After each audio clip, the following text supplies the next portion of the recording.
My own dearest Elizabeth, I take my pen in hand this cold night, with the frost lying thick upon the ground and the men moving like shadows about the fires. To send you a few lines and to speak with you as I may with no other. My fingers are somewhat stiff with the cold, yet my health is still spared to me beyond what I deserve, and for that mercy I desire to be thankful. I trust that when these lines reach you, they may find you in the enjoyment of the same blessing, with strength given you for each day's burden. I've received your last dear letter, bearing date, as I remember, 12th of this month. I've read it so often that the very turn of each sentence seems fixed in my mind. You write that the winter has come on sharply at home also, that you feel it more in your bones than you did in former years, with so many cares resting upon you. I would have you remember, my dear one, that I'd rather find you and the house a little behindhand in outward order than hear that you have worn yourself out for want of rest. You mention, almost in passing, that you have a little cough which troubles you when you sit up late at your sewing.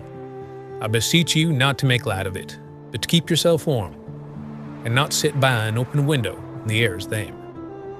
I'm glad to know that your mother is still able to take some of the heavier work from your hands, and that the neighbors do not forget you altogether, but come now and then with a word or a small service. It eases me somewhat to picture you not quite alone in that little house. The cold has laid hold of us here in good earnest. In the mornings the ground is white and hard, and the canvas of the tents is rimmed about with frost, so that a man hates to put his hand to it. We sleep with all the blankets we can muster, yet there are nights when I lie awake for a long time listening to the wind and feeling it cut through every seam, as if it had a mind to search out the very marrow in my bones. The men crowd as close as they dare to the fires, and one may see their breath going up in little clouds as they talk. It gives to everything a strange look, as if we were all ghosts trying to warm ourselves and finding small comfort in it. You say also that my letters lie heavy upon your mind at times, and that you fear less for my body than for my heart, lest I should sink under so much that is dark around us. I am sorry if my poor lines have added to your burden, yet I could not in honesty paint our life here in fairer colors than it wears. My thoughts are often very heavy, I will not deny it, yet I'm not given over to that dull despair which I begin to see creeping upon some of the men. My spirit is tried, but my faith is not altogether shaken. I know that the Lord reigns, though his judgments are a great deep, and I trust that he who has brought me thus far will not leave me without some measure of light, even when all about us looks like shadow. News still comes to us of hard fighting in other quarters. Of late there's been much talk in camp of the sharp battle at a place here in Arkansas called Prairie Grove. We're not ordered to that field, but it is said that troops pass from near this very region to join it, and some of those who were there have drifted back through our lines, bearing ugly stories of the work that was done. I do not know the rights of it, for every man tells the tale as it struck him, yet all agree that the ground was hotly contested, and that many of our poor fellows were left upon it. Since then, fresh letters have come into camp, and more than one name has heard that a brother or a cousin fell there, or lies now in some rude hospital, torn by shot and far from home. Seems as if, wherever one turns, there's some new place set down upon the map as a spot where the earth has shrunk blood enough, and yet the thing goes on. Among our own boys, the sorrow grows like some creeping thing that passes from tent to tent. You may remember that I wrote you of one in Company D whose only brother was killed at Perryville. In the first days after the news, he went about as one stunned, saying little, yet still joining us now and then about the fire and listening, though we seldom spoke. As the weeks wore on, there came a change in him that I scarce know how to set down. He began to leave his food half-eaten, and did not seem to notice it. No longer came near when a letter was handed out, though once he had been always foremost in such matters. If any man addressed him, he would answer civilly enough, but in very few words, and when the talk turned to home, he'd rise up and walk off towards the edge of camp, as if the mere sound of it were more than he could bear. During those same weeks, I marked him oftener, standing a little way off from the rest at night, just beyond where the firelight falls full, looking out toward the trees. At first, the men jested, saying he was courting the owls, but their mirth soon died away.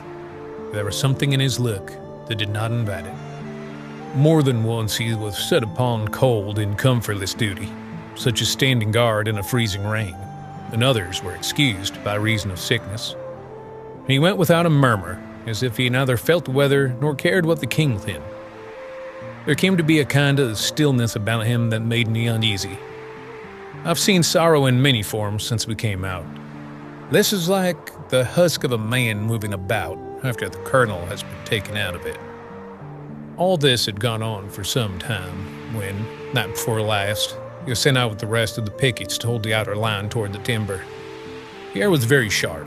There was a thin mist lying low so the trees looked nearer than they were, like a black wall. In the morning, when the relief went out, his post was empty. His musket was found leaning against a sapling, and the prints of his boots could be traced a little way in the frost, leading toward the woods. Then lost, where the ground grew dark and hard.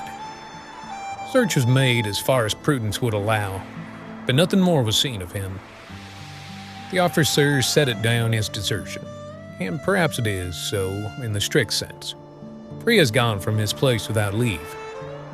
Yet it is a strange kind of desertion, to go off into the wilderness without coat or blanket, leaving his weapon behind him. Among the men there is a feeling that he did not so much run away as wander off, like one who walks in his sleep and cannot be called back. There is another who begins, I fear, to go somewhat the same road, though he is not yet so far along it.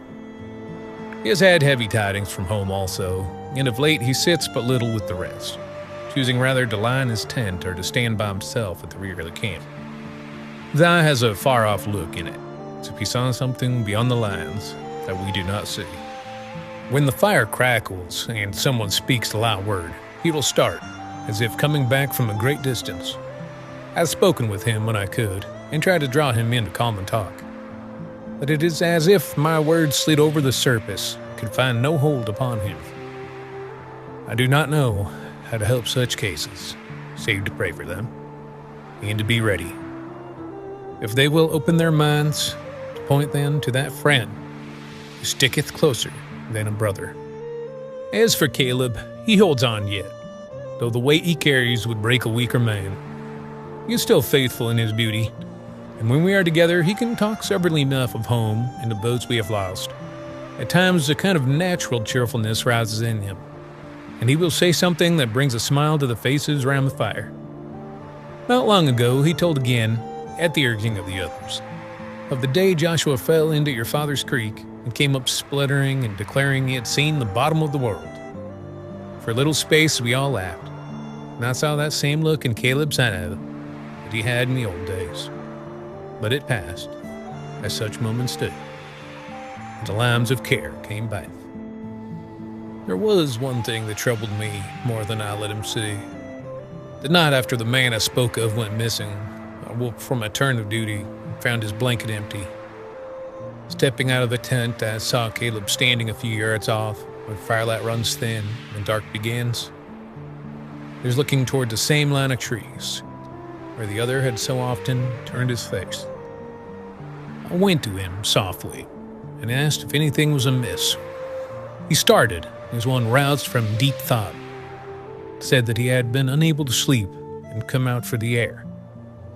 He spoke lightly and asked why I looked so grave, and after a time we went back together. Yet there was something in his manner that I cannot altogether put away. It seemed as if some boys out there in the dark had been speaking to him in a tongue I do not know, and that my coming had broken the sound. You write in your letter of a strange dream you had not long since, in which you saw me standing at the edge of a wood, the shadows very thick behind me, and heard me call your name, but could not answer. It gave me a chill to read it, for it chimes too nearly with these things I have just set down. I do not know what to make of such matters.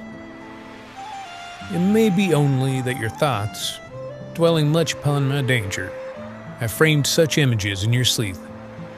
Yet I cannot help the feel that our spirits are nearer one to another than the miles would say, and that sometimes the heaviness on my heart is felt, in some measure, at yours. If this be so, I'd rather it should drive you to your knees than rob you of rest. I must tell you also of a strange discourse I had a few nights ago with one of the Indian warriors.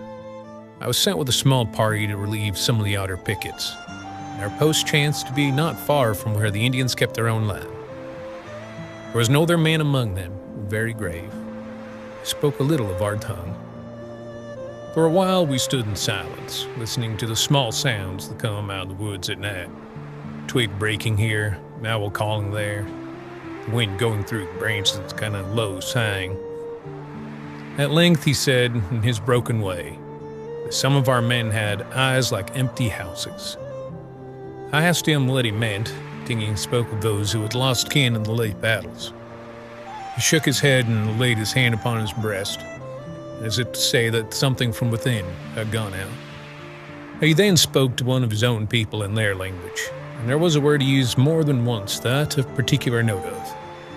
It sounded to my ear like Nalusa Chito.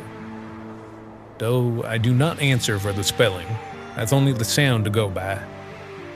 I asked him as best I could what that word meant. He pondered a little, then said it was, in their old tales, a great black thing that lived in dark places and fed, not upon the flesh, but upon the inside of the man, making him hollow, while yet he walked. He touched again his own breast when he said this, and then pointed toward the woods. I do not know how much of his meaning I rightly understood, for his speech was halting, and mine no doubt strange to him. When I pressed him further, he grew silent and would say no more. Only there was an old thing, and the men who sit long alone with their sorrow are easy meat for it. I confess this talk left me ill at ease, though I told myself it was but a heathen fancy, such as all nations have in one form or another. Yet when I look about the camp and see these poor fellows in whom grief seems to have eaten out all lively affection, leaving them like shells that move and answer, it seems empty within. I cannot help but remember that word, Nalusa Chito. I wish I had never heard it. Do not let it trouble you overmuch, my dear one. I write it down because I would not keep anything back from you that lies heavy on my mind. If I rest still upon that rock, which is higher than all the tails of men, I believe that no shadow, whether of man's making or the devil's, can pluck out of his hand those whom he has truly taken for his own. I will bring this to a close, for the candle burns low, and I must be ready if they call for another detail before morning. Remember, when you kneel in that little room of ours, there is at least one poor sinner in the cold camp far away who feels the strength of those prayers. When the thought of all that is dark and uncertain presses upon me, I turn my mind to you, sitting perhaps with your Bible open, or moving quietly about the house. And I say within myself that so long as God is pleased to spare you to me, and to keep my hand from losing its hold on his, I will not yield myself to that heaviness, which makes man as one already dead. Kiss your dear mother for me, and give my respectful remembrance to your father, and to all our friends who may inquire after me. Tell them I endeavor still to bear myself as becomes a man and a Christian, and that, though my path lies oftentimes through shadow, I have not yet lost sight altogether of the light. Until the Lord is pleased to bring us together again, I remain your true and affectionate husband, Nathaniel.